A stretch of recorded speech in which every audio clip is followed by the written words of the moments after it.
Welcome to Jelly Trumpet! Welcome to Jelly Trumpet, making you more creative. Tips, tricks and ideas for expanding your imagination. Didn't you just say that? No? I could have sworn I'd heard it before. Well, Mr. B, that's because this is episode 6. Welcome to Jelly Trumpet. It is. No, it's not, because this is episode 6. You said it twice. Didn't. Did. Didn't. Did. Didn't. Welcome to... Now what? Listen to the tape. See? Mind you, it is in reverse. Have you been recording my brain again? Yes. Moving on. Welcome to Jelly Trumpet, making you more creative. Tips, tricks and ideas for expanding your imagination. Today we're going to be talking about... What's that? It's a flashback, Jim. Flashbacks are all very well, Mr. B, as long as they don't bring back 8-track jazz. Perish the thought, Jim. No, this is alluding to our time doing technical support for Apple Computer. Oh, those were the days. No, they weren't. I got an Elsa. Anyway, today we are talking about reboots, reincorporation and anticipation. Mr. B, we're getting laser missiles from the previous episode. Mr. B, why are we getting laser missiles from our last episode effort? Because a good gamer, very much like me, never sleeps. Oh, and Elite Dangerous is always live. I see. Well, let's get on with the show. Today we are bringing you Jelly Trumpet live from sunny Berkhamsted. Overlooking the missile silo on Castle Street. Yes. Who'd have thought Berkhamsted would have their own nuclear deterrent? I believe it's to keep people from Hemel Hempstead out of Waitrose. And of course, satisfy the local council tax obligation. What's that? To make sure no one without a 4x4 can enter the town. Gotta love them. Or not. Coming up on Jelly Trumpet! You are your own medicine, an exercise to try at home. Challenge Jim. Silly, silly, silly things. And our guest spot featuring Claire Millens. Sponsored by Conversion Detectives, the really creative digital marketing agency. Search Conversion Detectives. You are your own medicine. Being your own medicine is currently a regular slot on Jelly Trumpet because it's so vital to refining your creative world.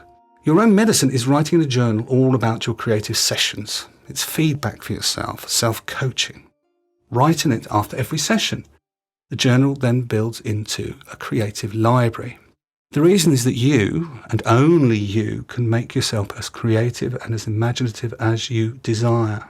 Courses, books, videos are great for harvesting tools, but creativity and the usage of it, whether your work, your business or just your pleasure, is solely down to you. So the answer is to keep a journal of what works for you, a paper one or a notes app. Now apps and documents on your computer are going to work better because you can search them. Now, reincorporation. This works well. What it means is to make something a part of something else once more. Why?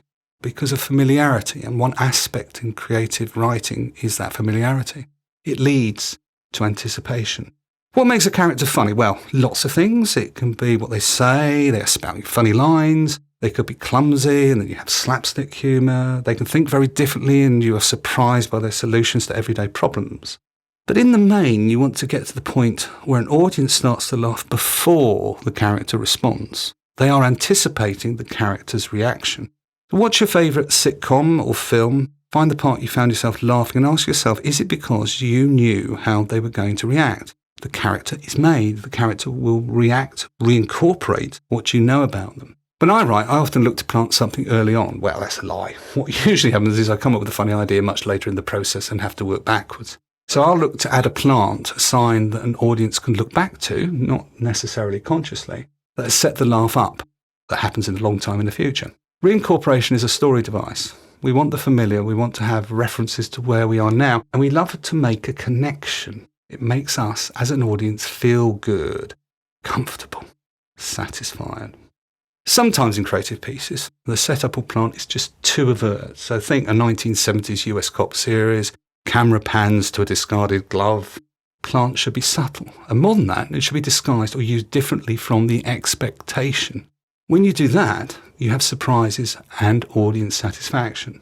Now that expression, leading someone up the garden path, which actually refers to some adult imagery, is one way of looking and creating that anticipation. Up the garden path is a pattern, isn't it? I am taking you up the garden path to this place, and along the way, everything that adds to that picture happens to you. And you will expect this result. Now you've noticed that pattern, you can break it. And so much TV now, Netflix, Amazon Prime, they're just brilliant. Takeaway.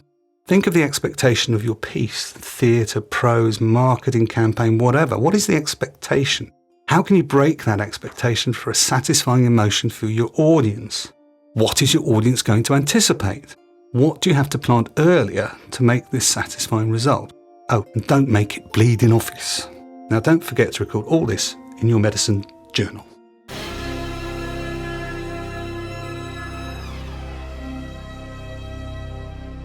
Now, a quick word about reboots. What's your favourite reboot, Mr. B? Well, I think that would be the Bible 2.0 Redux edition with a director's commentary from Jacob Rees-Mogg. Oh, the one where all the characters are really positive and say not to worry. That's the one. No need for guilt. Love your neighbour's ox or coveting their knives. I like the bit that says, don't worry, be happy. We know a song about that. We do. Oh, and the 10 suggestions? That's a great piece. Oh, yes. Where you can take a suggestion or not. I like that. Bit like a menu. Where you choose your favourite dishes, or... Not. I hope it catches on. Me too, Mr. B. Things are never written in stone, are they? Jim, have another coffee, mate, and cut down on the thinking. Thank you, Mr. B.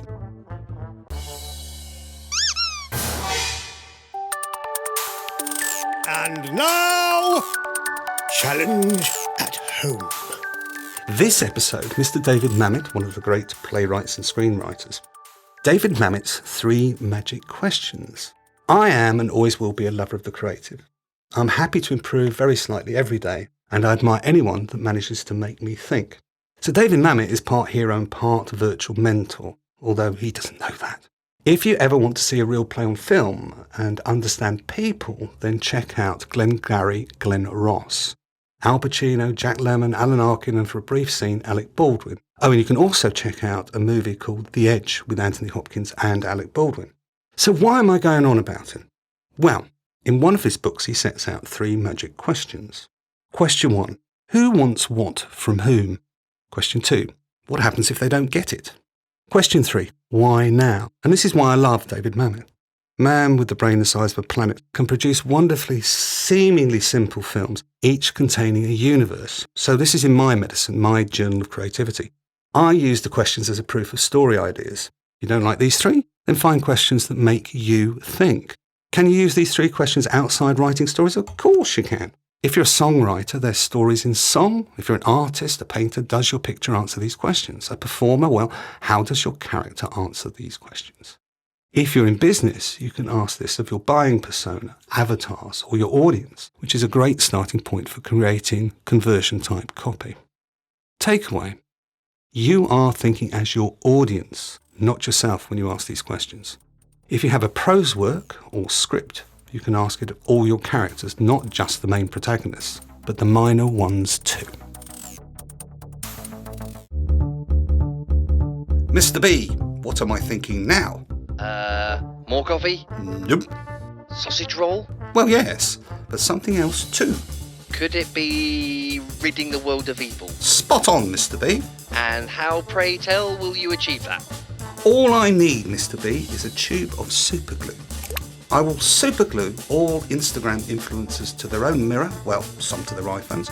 I will also superglue an American president to his own hair, all people wearing sunglasses indoors to 2 pint pots of cheap cider, 1 for each hand, all Premiership footballers to a Honda e-card, and the majority of MPs to a council house in Wigan. Brothers and sisters, amen. Amen. Amen.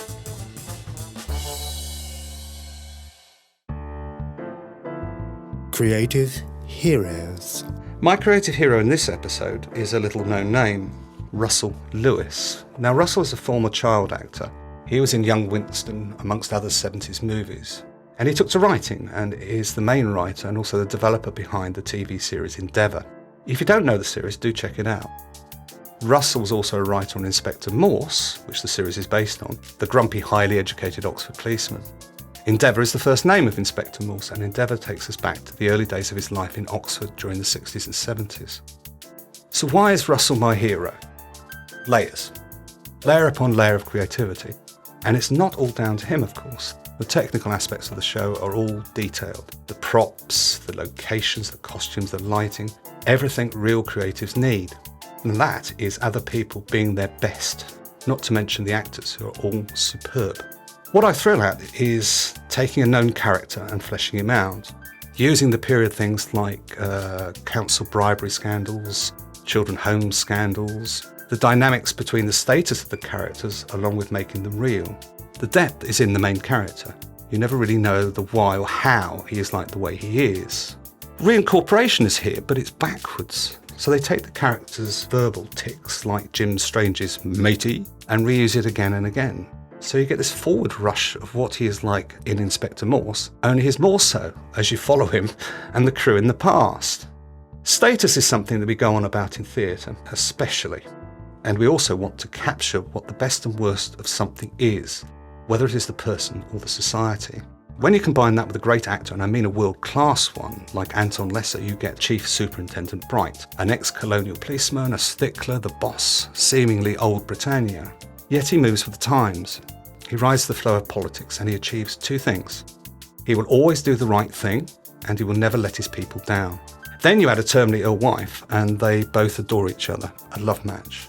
Great work comes with detail, with the support of others and an awareness of what life is like in a dramatic TV sort of way. Anyway, check it out and find out more about Reincorporation, or let us know your favourite usage of Reincorporation on TV, film or even music. Thank you.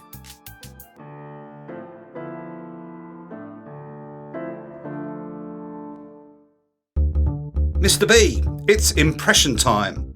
Mr. B, the screens. There you go. Ta-da! Who's that supposed to be? The Emperor Haile Selassie. What is going on inside your head? Well, at the moment, a desperate need for acceptance. Try another one. Could I have a drum roll? Certainly. This is... Don't tell me it's William Wallace. Well, how did you know that? The massive sword you're cradling along with the crushed blueberries running down your cheek. I see. Was that the squirrel doing the drum? I told you before, his name is Nigel. He's very good.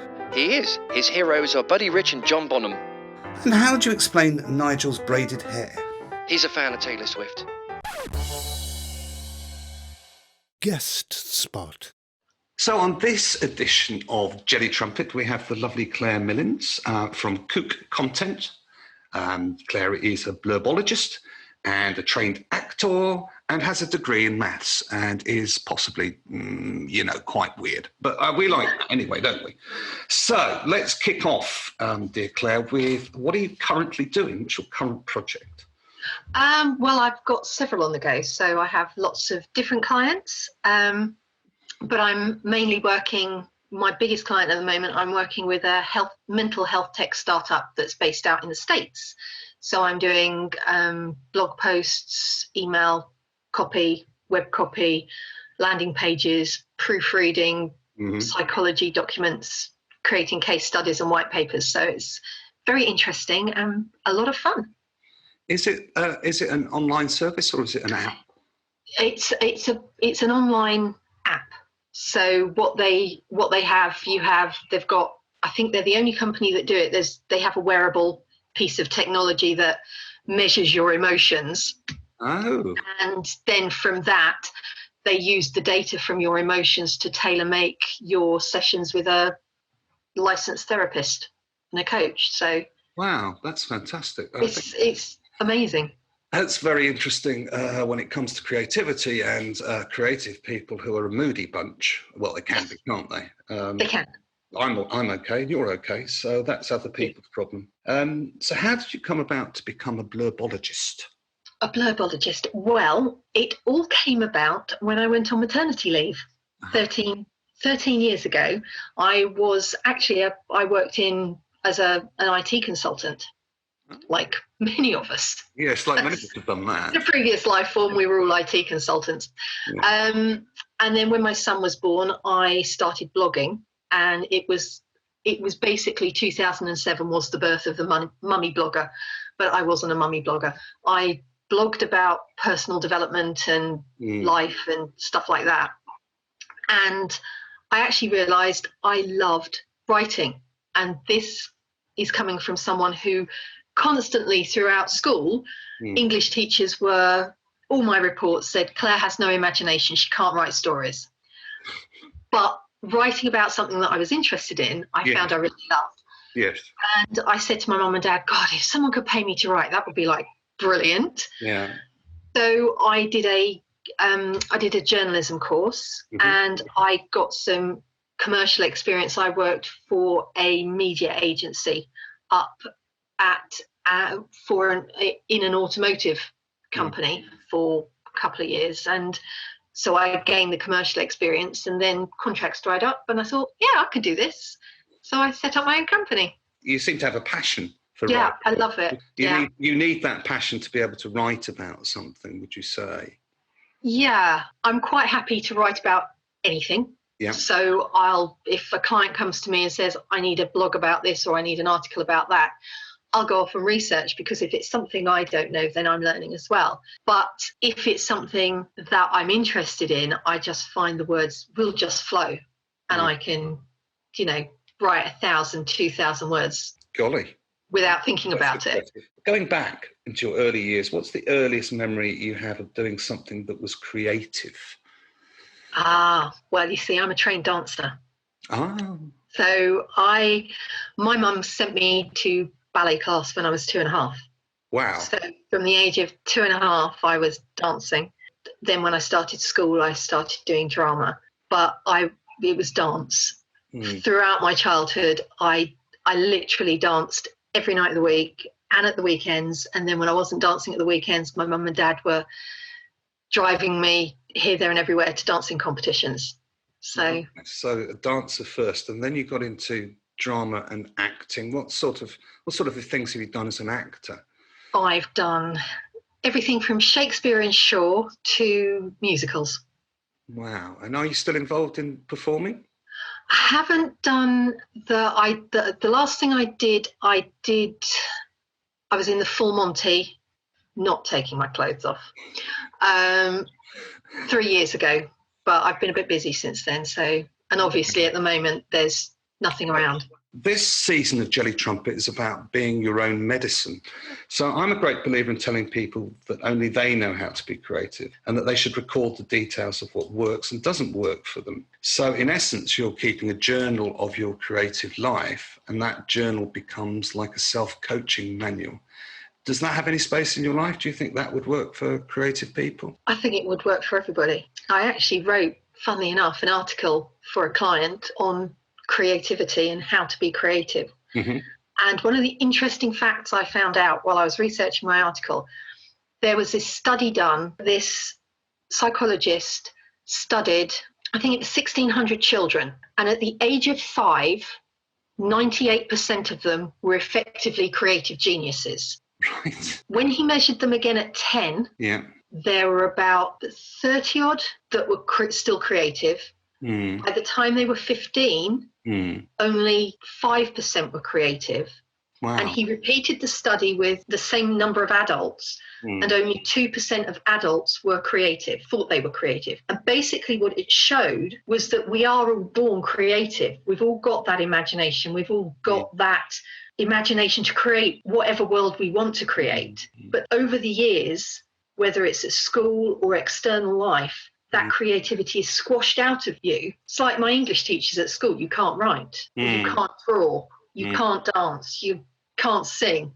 But the upshot is, if that creativity can be squashed out, that means it can be unlearned, which means if you flip it over, means you can relearn to be creative. I think that's a staggering statistic, and I believe it. Who is the most creative person you know? What, aside from your good self? Thank you. Besides me, it can be someone you actually, a person you know as a friend or family, or it could be someone in the arts or something else. Oh, God, that's a really difficult question. Yeah. My sister is very creative. She was always the arty one, as in she can draw, and she's amazing. And my mum was very arty as well. She would draw and she would sew. when it comes to art and sewing and stuff like that, I have the desire, but not the patience or the talent. You're creative in a different way as a performer. Yeah, and there's lots of different ways to be creative. In the writing field, I mean, I literally over the summer, I was introduced to probably the best copywriting genius ever, a guy called Gary Halbert. And I read his book, it was called The Boron Letters. And I don't know how, but he ended up in prison. And these boron letters are the letters he wrote to his son from prison. And they span, I think there's about 30 letters in this book. Yeah. And it's all about teaching him how to write a direct marketing letter. And it was brilliant. What's his name again, Gary? Gary Halbert, Halbert. Oh, well, someone for me to look up. I like the idea of that. What's the best thing someone has said to you that kept you going when it was a struggle? I think the wall of deafening silence. Deafening silence. The deafening silence and my internal, well, excuse my French, but Right. I'm going to do it and I can do it. Right. So it's your own voice when you're struggling that makes you, you're a bit stubborn like me, I think. Very stubborn. Not going to give in to that. That's interesting. I think a lot of creative people are just plainly stubborn. What's the proudest you've ever been of one of your ideas? Is there one? Is there many? Yeah, I've got a couple actually. Mm-hmm. I was at a loose end a few years ago now. Yeah. Before I did the journalism, I was, wondering what can I do, and thought, well, I act, and I've got a degree in maths, and what if I put the two together? Mm-hmm. So I actually created a preschool maths program teaching children not how to add or how to do this, but the basics of maths through drama. How fantastic. And how far did that idea go? Well, I launched it. I did it for a couple of years. Really? And I got into nurseries and preschools. And there was a lot of running about. There was a lot of jumping about, a lot of falling on the floor. Uh-huh. But at the end of the day, they were learning, it was the language of maths they were learning. So over and under and counting up to 10 or 15. Mm-hmm. And bearing in mind that, they're 3 and 4 year olds. So they didn't realize what language they were learning. Right. But yeah. What a fantastic idea. I mean, quite rightly, you should be proud of that one. So let's say you're marooned on a desert island. Which 3 things wouldn't you want? Ooh, wouldn't I want? Mm. Do you know what? I definitely wouldn't want access to any news outlets at all because they're so depressing. Yes, I agree with that one. Anything else strike you that you'd like to avoid while on your island? This is a bit like Room 101. What do I want to get rid of? Yeah, it is. It is similar to that, yeah. I would not want any olives anywhere near me. Have you really got such a vitriolic stand against olives? I can't stand them. Can't stand olives. I really cannot stand them. And I know if there's been olives in anything that I'm given, if I've been to a restaurant, I'm like, that's had olives in, please take it away. That's more than a slight dislike, isn't it? Oh, yeah. Right, okay, so no TV news and no olives. What's your next project? I mean, I know you're working on this mental health app or service. Have you got anything else that you're looking forward to? Yes, I am currently creating or finalising what I'm going to do on my motorsport blog for next year. Ah. So that's always fun. So, and is the motorsports all motorsports, or is it just F1? It's mainly F1, but I do dabble in the other motorsports as well. You dabble. I dabble in the other motorsports. Dabble in other motorsports. But your heart's in F1, is it? Love it. Yeah. If a 10-year-old asks you, what one thing would make me more creative, what would you reply? Keep playing. Playing in any form? Playing in any form. Imaginative play, creative play, because as Einstein says, creativity is intelligence having fun. Oh, yes. That's a great line. That's a really great line. Thank you for reminding us of that one. Now, thank you very much for your time. I would like now just to know how a listener to the podcast could get in touch with you. Well, they can visit my website, which is www.kookcontent.co.uk, or where they'll find all my information. So telephone number, email address. Would you like to spell kook for them? Kook, K-O-O-K. That's it. That's lovely. It has been fascinating and lovely, and I've learnt lots. So thank you very much, Claire. Thank you very much. I was wondering what you're currently working on, Jim. Well, it's hard work, you know. Tell Nigel about it. I'm working on expanding the stories in my book, Story Wars. Available from all good Amazon websites? Thank you for the plug, Mr. B. No, thank you, Mr. Jim, for the plug. Oh, your band, We Paint Houses, available from all good music services? That's the one. So, what are you expanding? Well, I wrote the book to encourage storytelling and... To make money? That's right. One more sale and I can buy a pretty decent bottle of wine. Go on. So I wrote these 3 young adults telling stories. And each of their stories has the scope to become a full-blown story world. A story world? Yes, a shared universe that can be told across multiple media. A transmedia approach to storytelling. Which are you going to expand? Not sure. Kevin the Talking Cat, the time-travelling hotel, or my favourite, the 19th century pirates that live in the present day. You ever thought about taking up fishing? No. You should. You really should, Jim. Challenge Jim! Up for a challenge, are you, Mr. Jim? Oh, yeah, always, Mr. B. Okay, well then close your eyes. Okay, eyes closed. And tell us what you can hear. You have 1 full minute, starting now. What can I hear? We're in a soundproof box with headphones on. What am I going to hear? And I haven't had a coffee for an hour. There's no one here. Hello?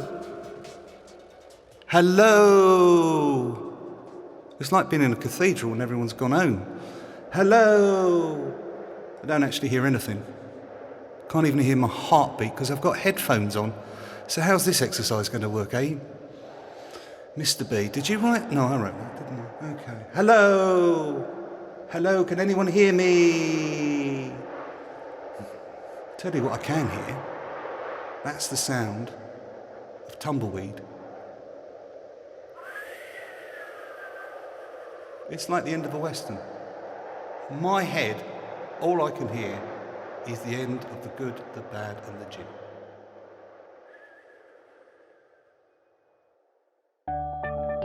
Hot topic!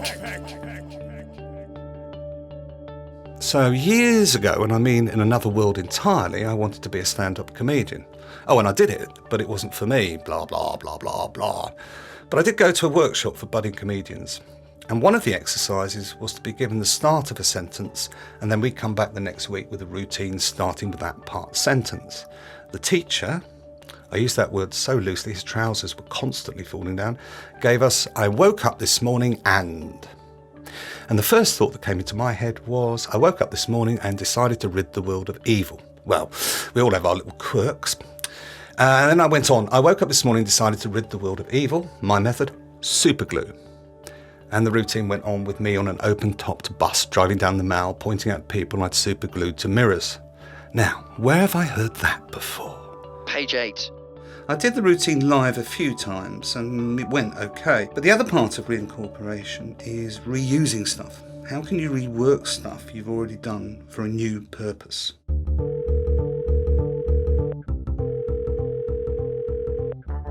Who's that? It is I, You being? Carl Zeiss. And you are? A cliche, a well-established cliche. I see. And where are you calling from? 1968, How about coming to join us here in the present day? 9 tanker. Why is that? Because I would be out of place. He's right, you know. No place for that kind of chap here. List of the week! Und now? Stop it, Jim. This isn't 1968. Oh, see what we've done there? Reincorporation! So it's my list of the week time. This week it's an alternating film list. Best dialogue movies alternating with best movies for the visuals. So in no particular order we have His Girl Friday, sharp dialogue, strong male and female leads. The Searchers, opening and closing shots, perfection. Casablanca, round up the usual suspects. Lawrence of Arabia, a match cut with a match, sheer class and shimmering. Juno, smug but strong zippy wording. Master and Commander, that's what a storm really looks like. Reservoir Dogs, try substituting the F word with Labrador, hours of fun. The Duelists, an oil painting come to life. Ridley Scott, actually trained at the Royal College of Art. Glengarry Glenroche, see what I did there? The Fall, 2006, odd and beautiful to watch. Bonus movie that has both. Armageddon. I know. A bit like a pantomime in a glass, isn't it? A bit like a bottle of port at Christmas. Take a sip and then you finish the bottle, don't you? Eh? In your line of work, can you make an alternating list of factors you love? Further thinking spot. Today is a web search. So if you search transmedia storytelling, write up what you find. Keep to a set amount of time. What or how can you use this rather obscure idea in your work? Join us in further episodes and be more creative.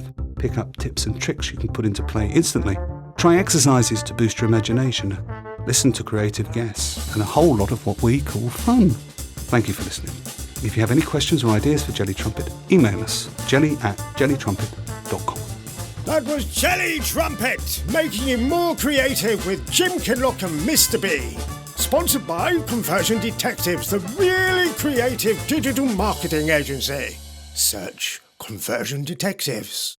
Now here's Mr. B playing us 1 Minute by We Paint Houses, a melodic rock band. Find them on Facetube and on Bandcamp.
Broken cup, yesterday's newspaper, cigarette butts, empty plastic bottle, some dust, a cork, a well-used sponge, potato peeling. What are you doing, Jim?